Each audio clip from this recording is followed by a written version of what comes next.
The Last Witness. Act 1. The call. My name is Sarah Lawson, 43 years old. Clinical psychologist specializing in trauma and memory recovery. For the past 15 years, I've helped people remember what they tried to forget. Abuse survivors, accident witnesses, veterans with PTSD. I don't use hypnosis anymore, not after what happened in Minneapolis, not after the Brennan case. On a Tuesday morning in October, my phone rang with a number I didn't recognize. Out of state, Montana area code. I almost let it go to voicemail. Dr. Lawson? A woman's voice, young, uncertain. My name is Claire Martinez. I'm a prosecutor in Whitefish, Montana. I need your help with a case, a murder case, and we only have one witness. I don't do forensic consultations anymore, I said. Standard line, true line. The witness is a 7-year-old girl, she continued. She saw her mother killed. She hasn't spoken since. And the man we arrested, he's going to walk unless we can get her testimony. Ms. Martinez. Claire, please. I know about the Brennan case. I know what happened. But this is different. This child needs someone who understands trauma. Someone who won't push. Someone who won't accidentally implant false memories and destroy an innocent man's life, I said, the words bitter, even after 5 years. Silence on the line. Then, yes. Someone who learned from that, someone who knows the stakes. I closed my eyes. The Brennan case. Thomas Brennan, 42, schoolteacher, accused of molesting a student based on recovered memories I'd helped unlock through therapy. Memories that fell apart under cross-examination. Memories that expert after expert called suggested and contaminated. The charges were dropped. Thomas lost his job, his marriage, his reputation. And I'd lost my license to practice in Minnesota. I can't help you, I said. The girl's name is Mia, Claire said. She's 7, brown eyes, loves to draw. Her mother, Jessica Reyes, was stabbed 14 times in their kitchen while Mia hid in the pantry. The door was cracked. She saw everything. And now she won't speak, won't eat, won't sleep without nightmares. Her grandmother, Jessica's mother, is desperate. The accused is Jessica's ex-boyfriend, Marcus Webb. He has a history of domestic violence, but we have no physical evidence tying him to the scene. No DNA, no weapon, just Mia. And she can't tell us what she saw. Claire, I'm not asking you to make her remember. I'm asking you to help her feel safe enough to speak. That's all. Just be there. Talk to her. Let her know someone understands. And if she doesn't remember clearly? If what she saw is fragmented or distorted by trauma? Then we deal with that honestly, but right now she's trapped in silence, and a killer might go free. I stared at the window, rain on glass. My dog, Max, sleeping by the fireplace. A quiet life I'd built after everything fell apart. I'll think about it, I said. We go to trial in 6 weeks, Claire said. And Dr. Lawson? I wouldn't have called if I didn't believe in you. My sister, she was abused as a child. The therapist who helped her was patient, careful, never pushed. Because of that therapist, my sister got justice and healed. I think you're that kind of person. I think you made one mistake, and you've spent 5 years making sure you never make it again. She hung up. I sat with the phone in my hand, feeling the weight of a choice I didn't want to make. That night, I did what I always do when I can't decide. I called my mentor, Dr. Elizabeth Chen. She'd been my supervisor in grad school, my support through the Brennan case, and the person who convinced me not to quit psychology entirely.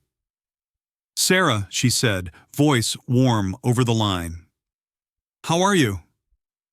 I got a call from a prosecutor in Montana. A child witness case, murder. She wants me to help. And you're afraid, Elizabeth said. I'm terrified. What if I mess up again? What if I suggest something without meaning to? What if I ruin another life? What if you don't, Elizabeth said. Sarah, what happened with Brennan was terrible, but it taught you something invaluable. The fragility of memory, the power of suggestion, the responsibility we carry. You're more careful now, more aware. That makes you better, not worse. Or it makes me too scared to trust myself. Maybe. But this child, Mia, she needs someone who's scared. Someone who knows the stakes. Someone who won't be cavalier with her memory. That's you. What if I can't help her? Then you tried, but what if you can? I didn't sleep that night. I replayed the Brennan case in my head, the therapy sessions where I'd asked, "Did he touch you here?" Instead of, "What happened?" The way the girls' memories shifted and solidified around my suggestions. The way Thomas Brennan's face looked in court when his lawyer tore apart everything I'd testified to. At 3 a.m., I emailed Claire Martinez, "I'll come, but I have conditions."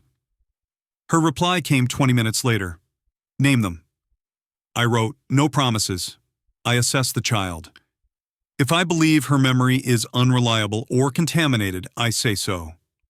All sessions are recorded, video and audio, no exceptions.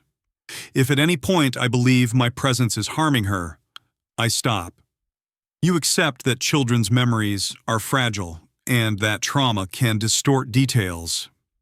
If she remembers something that doesn't fit your case, you don't suppress it. I use only non-directive techniques, open-ended questions, no leading, no suggestions." Claire's reply, "Agreed. When can you be here?" I flew to Montana 3 days later. Ached to the child. Whitefish, Montana, was a postcard town, snow-dusted mountains, log cabins, Main Street with a coffee shop that smelled like cinnamon. Claire Martinez met me at the tiny airport, mid-30s, tired eyes, suit jacket over jeans. The kind of prosecutor who probably knew everyone in town by name. "Thank you for coming," she said, shaking my hand. Mia's staying with her grandmother, Rosa, about 20 minutes outside town. I've told them you're here to help Mia feel safe, not to interrogate her. "Good," I said, "because that's exactly what I'm here for." We drove through pine forests and past farms. Claire filled me in on the case. Jessica Reyes, 31, single mother, worked as a nurse at the county hospital. Marcus Webb, 34, her ex-boyfriend, delivery driver. They dated for 2 years. He was controlling, jealous. She broke up with him 6 months ago, got a restraining order. He violated it twice, showed up at her work, at her apartment. Both times, she didn't press charges. She was scared. Why not? Because she knew how these things end, Claire said quietly. She told her mother that if anything happened to her, Marcus did it. And here's something else. Marcus has family. A younger brother, Ethan. Rosa says Marcus always had Ethan do his dirty work growing up. Beat up kids who crossed Marcus. Slashed tires of an ex-girlfriend. Always Ethan taking the fall while Marcus stayed clean. I filed that away. Tell me about the night. August 14th, Thursday. Jessica got home from her shift around 6 p.m., made dinner for Mia. Around 8 p.m., neighbors heard screaming. By the time they called 911 and police arrived, Jessica was dead in the kitchen. 14 stab wounds. Mia was in the pantry, door cracked, unharmed physically. No signs of forced entry. The back door was unlocked, but here's the weird part. Jessica always locked that door. Rosa says she was paranoid about it because of Marcus. So either Jessica opened it for someone she knew, or someone had a key. Marcus didn't have a key. Jessica changed the locks when she got the restraining order, and the locksmith confirmed no signs of picking. What about a window? All closed and locked from inside. So someone was already inside, waiting. Claire nodded. That's what I think, but we can't prove it. Where was Marcus? Claims he was home, lives alone, no alibi. But we found something interesting. His phone records show he was on a call at 7:42 p.m., 20-minute call to his brother Ethan. Did you interview Ethan? Tried. He claimed he was out of state. Working construction in Wyoming. Had pay stubs to prove it. But I dug deeper after we charged Marcus. Ethan's boss said he took 3 days off the week Jessica was killed. Said it was a family emergency. Did you follow up? Marcus's lawyer shut it down, said we were on a fishing expedition. Judge agreed. We arrived at a small house with a wooden porch. Rosa Reyes met us at the door. Late 50s, gray hair pulled back, eyes red from crying. Dr. Lawson, she said, gripping my hand. Thank you for coming. Mia, she's not herself. She's broken. She's not broken, I said gently. She's surviving, and she's strong. Stronger than she knows. Rosa led me inside. The house smelled like bread and lavender. Photos lined the walls, Jessica smiling with Mia. Birthday parties, Christmas mornings. A life interrupted. She's in her room, Rosa said. She won't come out much. I bring her food. She eats a little, but she won't talk, not even to me. Can I see her? I asked. Rosa nodded and led me down a hallway. She knocked softly on a door painted with flowers. Mia, honey, there's someone here to see you. Her name is Dr. Sarah. She's very nice. No response. Rosa opened the door. A small room, bed with a purple comforter, stuffed animals. And in the corner, a little girl with dark hair and wide brown eyes clutching a sketch pad. Hi, Mia, I said softly, kneeling by the door so I wasn't looming over her. My name is Sarah. I heard you like to draw. I used to draw a lot when I was your age. Mia stared at me. No expression, no movement. I'm not here to make you talk, I said, or to ask you questions. I'm just here to spend time with you, if that's okay. I sat on the floor, cross-legged, a few feet away. I pulled out a sketch pad and pencils from my bag, started drawing, nothing specific, just lines and shapes. Mia watched. After 5 minutes, she moved, just an inch, closer to see what I was drawing. I drew a tree, then a house, then a dog. Mia's grip on her own sketch pad loosened. Do you want to draw with me? I asked. She didn't respond, but she opened her sketch pad, started drawing. We drew together in silence for an hour.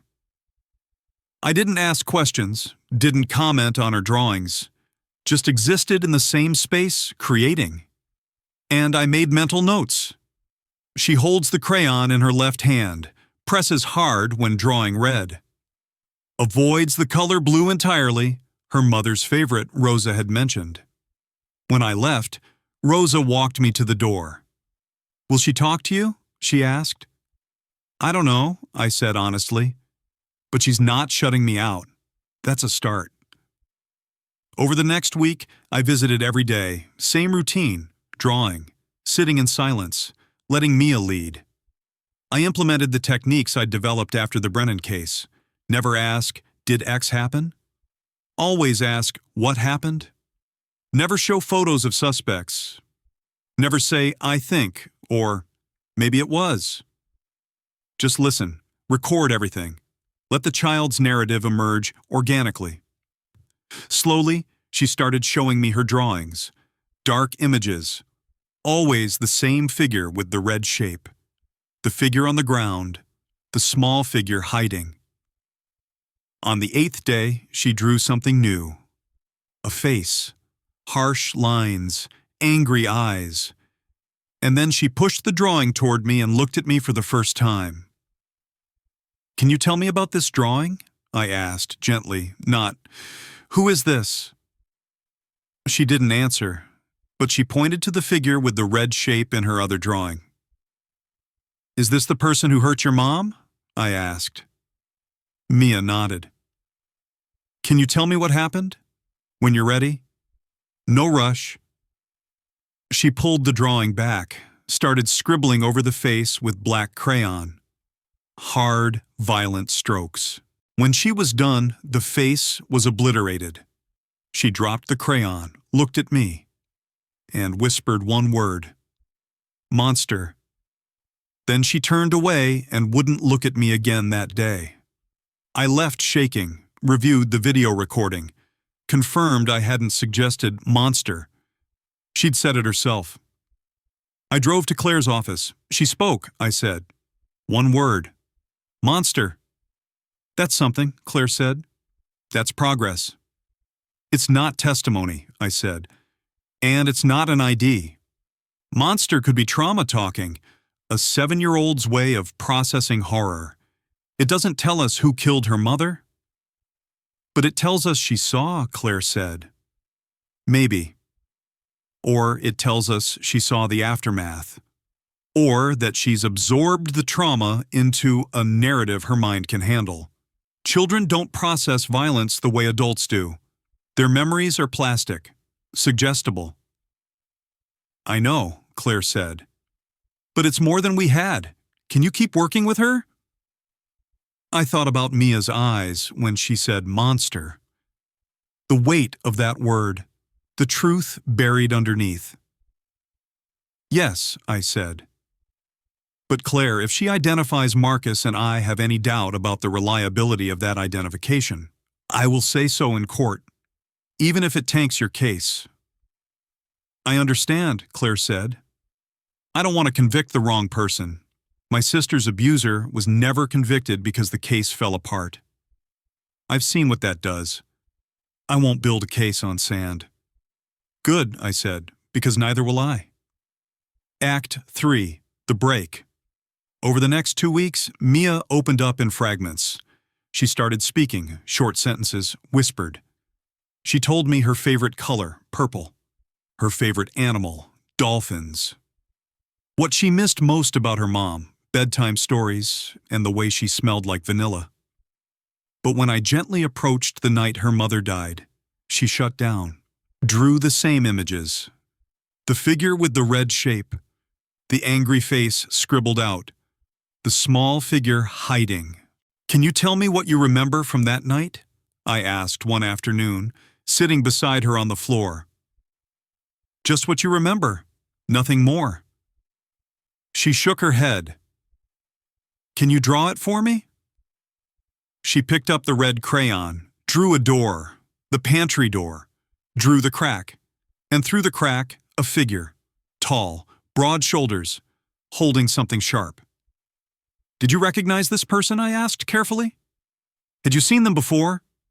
She hesitated, then shook her head. "Never?" I don't think so." "What do you remember about them?"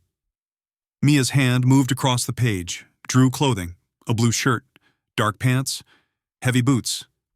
And then, on the figure's arm, a shape. "What's this?" I asked, pointing to the shape on the arm. "A picture," Mia said. "You mean like a tattoo?" She nodded. "What was the picture of?" She drew it carefully. A skull, with flames coming out of the eyes. My blood went cold. I'd seen Marcus Webb's file. He had a tattoo on his left forearm, a flaming skull. But I'd also read Rose's comment about Ethan doing Marcus's dirty work. Did Ethan have the same tattoo? "Mia," I said carefully, "did you see this tattoo that night, when your mom was hurt?" She nodded. "Where on the person was it?" She pointed to her left forearm. "And you're sure you saw it that night? Not before?" "He was close," she whispered. "Really close to Mommy." I saw it, the fire and the bones. I documented everything, video recording, timestamps, exact questions and answers, no leading, no suggestions. just what she volunteered. But then she said something that made my heart stop. "He said something," Mia whispered. "The person with the tattoo said something?" I asked gently. She nodded. "He said, 'You're mine.' And Mama said no, loud, and then red, so much red." She started crying. I held her while she sobbed. Rosa came in, took over, rocked her granddaughter while I stepped into the hallway, my own hands shaking. I called Claire that evening. She described a flaming skull tattoo on the attacker's left forearm. "Does Marcus have that?" "Yes," Claire said. "Left forearm, same design. But Sarah, Ethan has one too. Identical. The brothers got them together when Ethan turned 18. It's their brotherhood tattoo." "Jesus," I said. "So it could be either of them." "That's the problem, and Mia never met either of them. Jessica kept them both away so she wouldn't recognize their faces. She also said the attacker said, 'You're mine.' That's possessive, controlling, fits Marcus's pattern." "Or it could be Ethan acting on Marcus's behalf," Claire said. "Following orders, being the muscle like he always was." "Do you have anything tying Ethan to the scene?" "Not yet, but I'm looking. Phone records, credit card receipts, anything." "Claire, we need to be careful. If we go to trial saying Marcus did it and it was actually Ethan, we lose both of them." "I know," she said. "But we're running out of time. Trial starts in 2 weeks." That night, I couldn't sleep. I kept thinking about the tattoo, about the brothers, about how easy it would be for Mia to identify the wrong person if they looked similar. I reviewed every session recording again, looking for anything I might have suggested, any way I might have planted the tattoo detail. But I hadn't mentioned tattoos, hadn't shown her photos. She'd drawn it unprompted. Unless she'd seen Marcus's photo somewhere else. News reports, family discussions. Children absorb more than we realize. I called Elizabeth Chen. "I need your opinion." I sent her the session videos. She watched them, called me back 2 hours later. "You didn't lead her," Elizabeth said. "But Sarah, the tattoo detail, is it possible she saw it before, on TV, online?" "I don't know," I said. "Rosa says she's kept Mia away from news coverage, but I can't be certain." "Then you have doubt," Elizabeth said. "I do," I admitted. "Then you have to say so," she said, "even if it destroys the case." "But what if I'm wrong? What if Mia really did see that tattoo that night, and I'm second-guessing her because I'm scared?" "Then the jury decides," Elizabeth said. "But your job is to tell the truth about the reliability of her memory, not to make the prosecutor's case for them." I hung up feeling like I was walking a tightrope with no net. Ached for the trial. The trial began 3 weeks later. Montana autumn, golden aspens, cold mornings, and a courthouse that smelled like old wood and anxiety. I sat in the witness waiting room, going over my notes for the 100th time. Claire's opening statement was strong. She painted Marcus Webb as a violent, controlling man who couldn't accept that Jessica had left him, who violated restraining orders, who made threats, and who, on August 14th, went to her home and killed her in front of her daughter. The defense attorney, a sharp woman named Karen Moss, countered that the prosecution had no physical evidence, no DNA, no weapon, no witnesses except a traumatized 7-year-old whose memory was unreliable. "Ladies and gentlemen," Karen said, "we all have sympathy for Mia Reyes. But sympathy is not evidence, and children's memories, especially after trauma, are notoriously malleable. Dr. Sarah Lawson, the psychologist who worked with Mia, knows this better than anyone. 5 years ago in Minnesota, she helped a child recover memories of abuse that turned out to be false, completely false. An innocent man's life was destroyed, and now she's here doing it again. I felt every eye in the courtroom on me. Claire called me to the stand. I swore to tell the truth. Dr. Lawson, Claire began, can you describe your work with Mia Reyes? I walked through it. The sessions, the drawings, the gradual opening up, the tattoo description. I emphasized my protocols. Open-ended questions, video recording, no photos shown, no leading language. At any point, did you suggest to Mia that the attacker had a tattoo? Claire asked. No, I said. She drew it unprompted. Did you show her photos of Marcus Webb or anyone else? No. Did you ask leading questions like, was it Marcus who hurt your mother? No. My approach after the Brennan case has been strictly non-directive. For example, when she showed me a drawing of a face, I didn't ask, who is this? I asked, can you tell me about this drawing? When she pointed to a figure, I asked, what do you remember about this person? Not, is this the person who hurt your mom? Every question was designed to let her tell her story without my influence. Claire nodded. And based on your professional opinion, is Mia's memory of the tattoo reliable? I hesitated. This was the moment. I believe Mia is telling the truth as she remembers it, I said carefully. Her description of the tattoo was unprompted and detailed. However, I also have concerns. Claire's face tightened. What concerns? Children's memories are highly suggestible. It's possible Mia saw a flaming skull tattoo on a prior occasion, before the murder, and her traumatized mind incorporated that detail into her memory of that night. It's also possible she saw a photo in news coverage or heard family members discussing the suspect, and that influenced her recollection. Trauma doesn't just affect what we remember, it affects how we remember. The brain fills in gaps with details that seem to fit. But you didn't suggest the tattoo to her, Claire said. No, but that doesn't mean her memory is uncontaminated. I can only control my behavior. I can't control everything Mia has been exposed to since that night. Claire sat down, looking frustrated.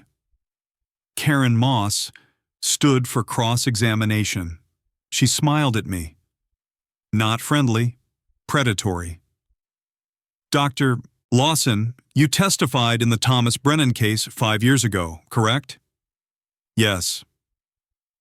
And in that case, you helped a child recover memories of sexual abuse that turned out to be false, correct?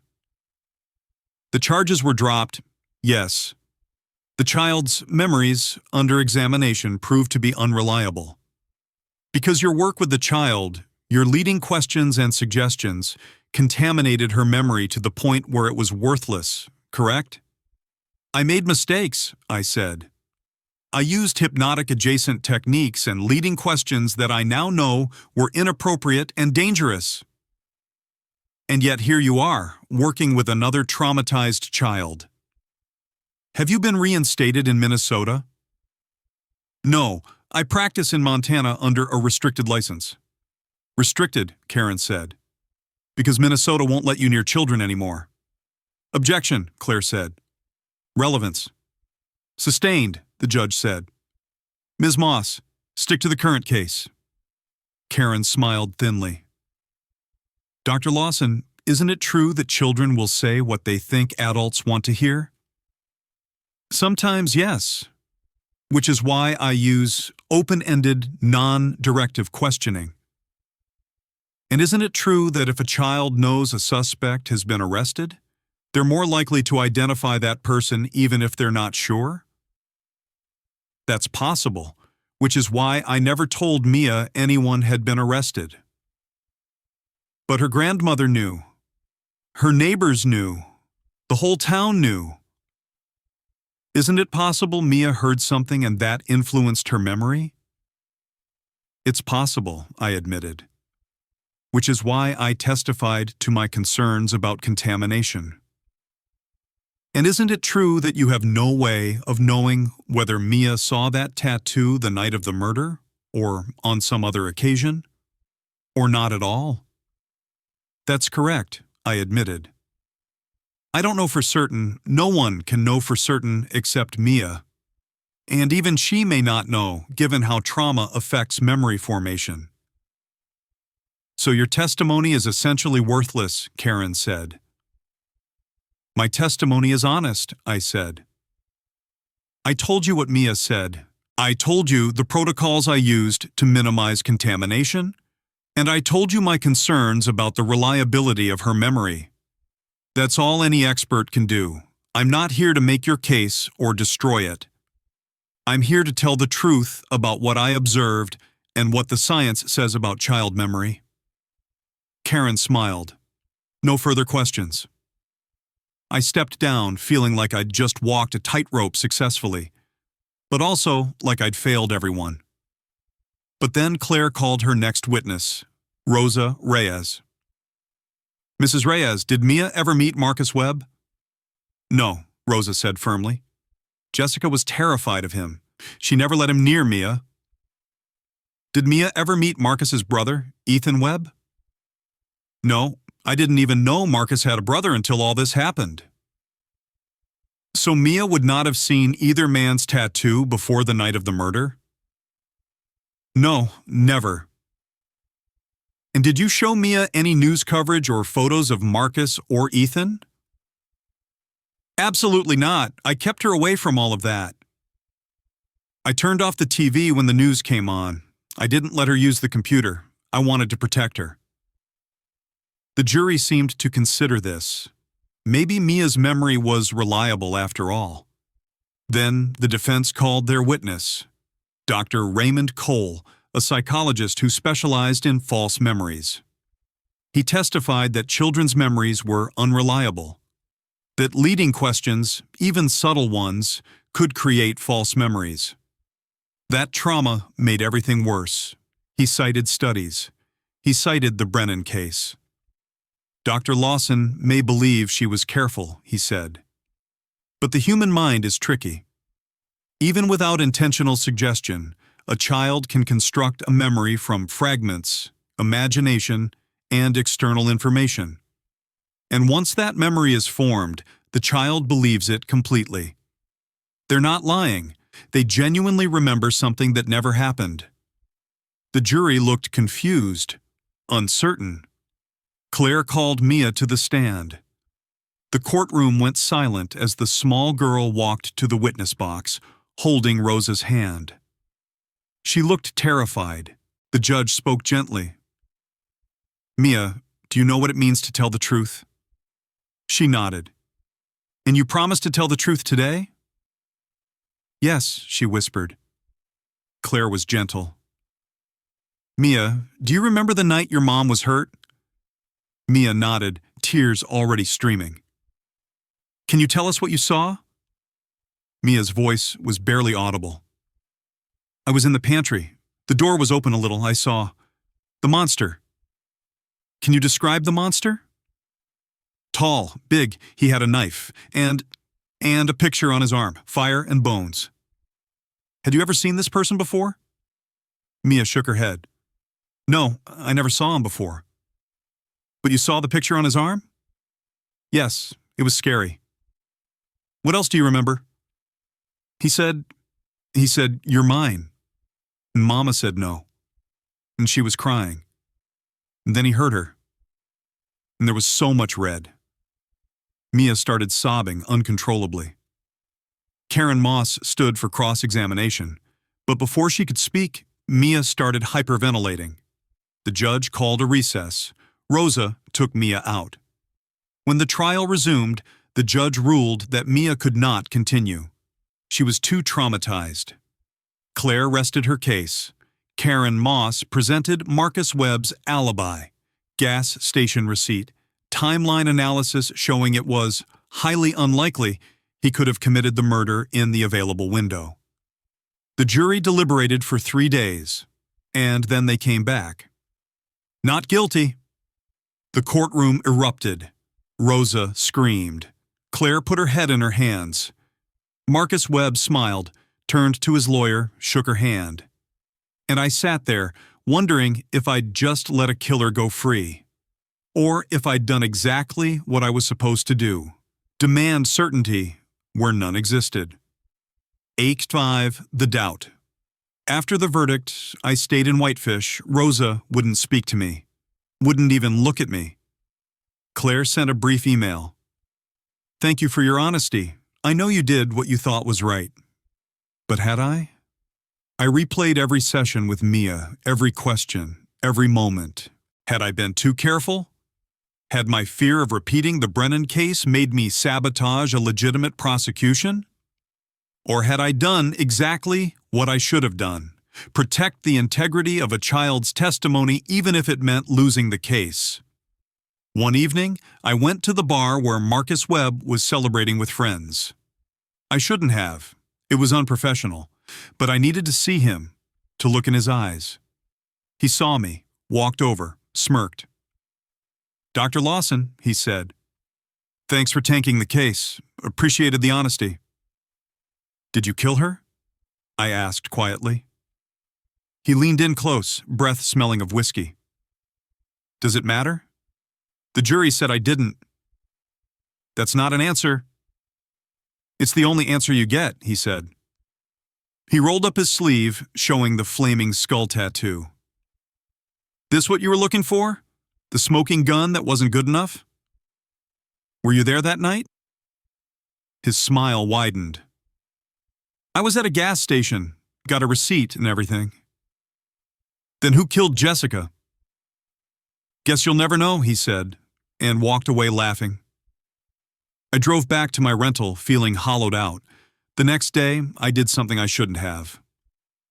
I drove to Marcus's house, watched, waited. At 3 p.m., a truck pulled up. A man got out. Younger than Marcus, same build, same walk. He went inside. 20 minutes later, both men came out. The younger one got into his truck. I followed him. He drove to a construction site, got out, and I saw it. When he reached up to grab lumber from the truck bed, his sleeve pulled back. A flaming skull tattoo. Left forearm, identical to Marcus's. I called Claire. There's a brother, I said. Ethan. He has the same tattoo. I know, Claire said. But we couldn't prove he was in town that night. Where is he now? Marcus's house, probably. They've been living together since the trial. Can you get a warrant for his phone records? Credit card receipts? Anything from the day of the murder?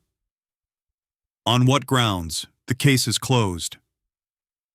On the grounds that we convicted the wrong person, I said. Or let the right person go free because we were looking at his brother. Claire was quiet for a long moment. I'll call the DA, see what I can do. That night, I couldn't sleep. I kept thinking about the way Ethan walked, the way he moved. Was he the person Mia saw, or was I seeing patterns where none existed? At 2 a.m., my phone rang. Claire. Sarah, I've been digging. Ethan's boss in Wyoming said he took 3 days off the week of the murder. Family emergency. But I checked. Ethan flew back to Montana on August 13th, one day before Jessica was killed. Did you tell the DA? Better. I called a friend at the FBI, told her I had new evidence in a closed murder case. She's interested. She's reopening the investigation. Can she do that? She's federal, and if the state won't pursue it, she will. We're meeting tomorrow. Can you come? Yes, I said. The next morning, I met Claire and FBI Special Agent Lisa Park at a coffee shop in downtown Whitefish. Agent Park was mid-40s, no nonsense, with the kind of eyes that had seen everything twice. Dr. Lawson, she said, tell me about Mia's testimony. I walked through it. The tattoo. The phrase, you're mine. the fact that Mia had never met Marcus or Ethan before that night. So she couldn't have identified which brother it was, Agent Park said. Correct. She saw a tattoo. She heard a phrase, but she didn't know the person. And Marcus has an alibi? A flimsy one, Claire said. Gas station receipt puts him 15 minutes away at 7:47 p.m. Murder happened around 8:10. That's a tight window, but possible. Unless he didn't do it, I said. Unless he called his brother at 7:42, we have phone records of that call, and Ethan went to Jessica's house. Marcus went to the gas station to establish an alibi. Ethan did the actual killing. Agent Park nodded. That fits the evidence better than Marcus acting alone. But we need proof, phone records, putting Ethan near the scene, credit card receipts, witnesses. What about Jessica's back door? I asked. No forced entry. How did the killer get in? Good question, Agent Park said. Let's find out. Over the next week, Agent Park's team worked the case. They pulled Ethan's phone records. Cell tower pings placed him within 2 miles of Jessica's house at 8:03 p.m., 7 minutes before the estimated time of death. They interviewed Jessica's neighbors again. One remembered seeing a truck, not Marcus's white pickup, but a blue one, parked near Jessica's house around 8 p.m. Ethan drove a blue truck. They got a warrant for Ethan's truck. Found traces of blood in the bed, degraded, but enough for DNA testing. It matched Jessica's. And then they found the key piece, a locksmith who'd worked for Jessica 6 months earlier. He remembered Marcus calling him, claiming to be Jessica's boyfriend, asking for a copy of the new keys. The locksmith refused, but his assistant, who'd since quit, admitted he'd made a copy and given it to Marcus for $200 cash. Marcus had a key, and he'd given it to Ethan. Agent Park arrested both brothers. Marcus for conspiracy to commit murder. Ethan for first-degree murder. At first, both denied everything, but faced with cell tower data, DNA evidence, and the locksmith's testimony, Ethan cracked. He admitted he'd been at Jessica's house that night. Said Marcus had called him. Do this for me, Marcus had said. Scare her. Make her understand she belongs to me, that's all. But I didn't mean to kill her, Ethan said, crying in the interrogation room. She fought back. She scratched me. She screamed. I panicked. And then, it just happened. The knife was in my hand. I don't even remember doing it. Marcus's response when confronted with Ethan's confession. He's lying. He did it on his own. I never told him to hurt her. The brothers turned on each other, both charged, both convicted. Marcus got life without parole for conspiracy and felony murder. Ethan got life without parole for first-degree murder. Justice, finally. Act 6, The Reckoning. 6 months after the second trial, I visited Rosa and Mia. Mia was doing better. Therapy, school. She still drew, but now her pictures had color, sunshine, flowers. And sometimes a woman who looked like Jessica, smiling. Dr. Sarah, Mia said when she saw me. She ran up and hugged me. Hey, Mia, I said, kneeling down. How are you? Better, she said. I still have nightmares sometimes, but Grandma says they'll go away. They will, I said. It takes time, but they will. Did I help? She asked. Did I help catch the bad man? You did, I said. You were so brave. You told the truth even when it was scary. And because of that, the person who hurt your mom is in prison. Both of them, she said. Both of them, I confirmed. Rosa pulled me aside. Thank you, she said, voice thick with emotion. For believing her, for fighting for her. I'm sorry I was angry after the first trial. You had every right to be angry, I said. I testified honestly, and that honesty meant Marcus walked. I understand why you couldn't forgive that. But you kept looking, Rosa said. You didn't stop, and because of that, we got justice. Not just for Jessica, for Mia, so she can grow up knowing the truth. It wasn't just me, I said.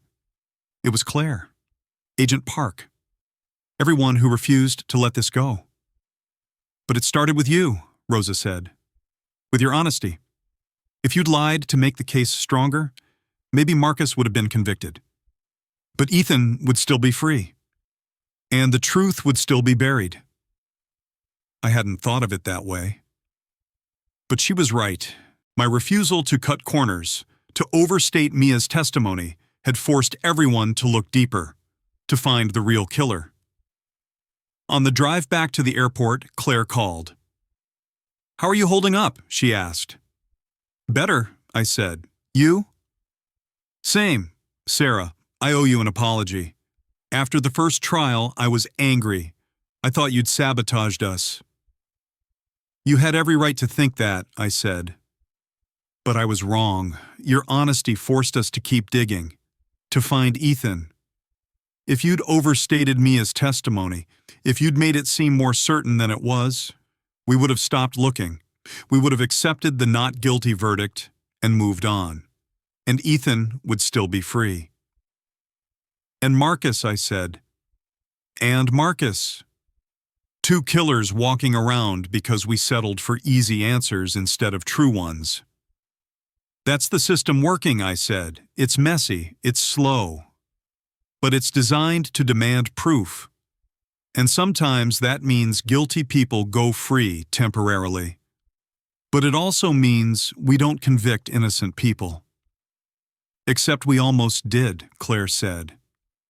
"If Mia had been more certain. If she'd said, 'That's him,' when we showed her Marcus's photo, which I was tempted to do after your sessions, we would have convicted the wrong brother. Or the right one for conspiracy," I said. "But not for the actual murder. And that matters. Intent matters. Who did what matters." "You're a better person than I am," Claire said. "I wanted a win. You wanted the truth." "I wanted both," I admitted. "But I'll take truth over winning any day." "That's why you're good at this," she said. After I got home, I did something I'd been avoiding for 5 years. I wrote a letter to Thomas Brennan. "Dear Thomas, I don't expect you to read this. I don't expect forgiveness. But I need to say this, even if you never hear it. I'm sorry. I was wrong. I used techniques I shouldn't have used. I asked leading questions. I created memories that weren't real. And because of that, your life was destroyed. I can't undo that, but I've spent 5 years making sure I never make that mistake again. I've changed my protocols. I've become more careful, more honest, more willing to say, 'I don't know,' instead of pretending certainty. Recently, I worked a case in Montana, a child witness, and I testified honestly about the limitations of her memory. It cost the prosecution their case. But later, we found the real killer, someone we wouldn't have found if I'd cut corners. I'm telling you this not to make myself feel better, but to let you know that your suffering taught me something. It made me a better psychologist, a better person. And while that doesn't undo what I did to you, it means your pain wasn't meaningless. I'm sorry. And I hope someday you find peace. Sarah Lawson?" I mailed it knowing he might tear it up unread, but needing to send it anyway. 2 weeks later, I received a reply. "Dr. Lawson, I did read your letter, several times. I won't say I forgive you. The damage you caused, the loss of my career, my marriage, my reputation, that's permanent. My life will never be what it was. But I appreciate your honesty. And I'm glad you learned from your mistake. I'm glad that child in Montana got justice because you were more careful this time. Maybe that's the best any of us can do. Learn from our failures. Try to do better. Make sure the pain we caused means something. I don't forgive you, but I don't hate you either. And maybe that's enough. Thomas Brennan. I read that letter a dozen times. It wasn't forgiveness, but it was acknowledgement. And somehow that mattered more. A year later, I moved my practice to focus exclusively on forensic child psychology. I trained prosecutors, defense attorneys, and social workers on how to interview child witnesses without contaminating their memories. I published papers. I testified in cases across the country. And I stayed in touch with Mia. She's 10 now, still loves to draw, wants to be an artist. Sometimes she sends me pictures. Beautiful, colorful scenes of beaches and mountains and families. Last week, she sent me a picture that made me cry. It showed two figures, a tall woman and a small girl, holding hands under a bright sun. In the corner, in careful letters, "Thank you for helping me remember the truth." I framed it, put it on my office wall, right next to a quote I'd found that summed up everything I'd learned. The truth is not always easy, but it's always necessary. Because sometimes remembering is the hardest thing in the world, and sometimes it's the only thing that matters. Not the memory we want, not the memory that's convenient, but the truth, messy, complicated, uncertain. That's what justice demands. That's what children deserve. And that's what I'll spend the rest of my career fighting for. One careful question at a time.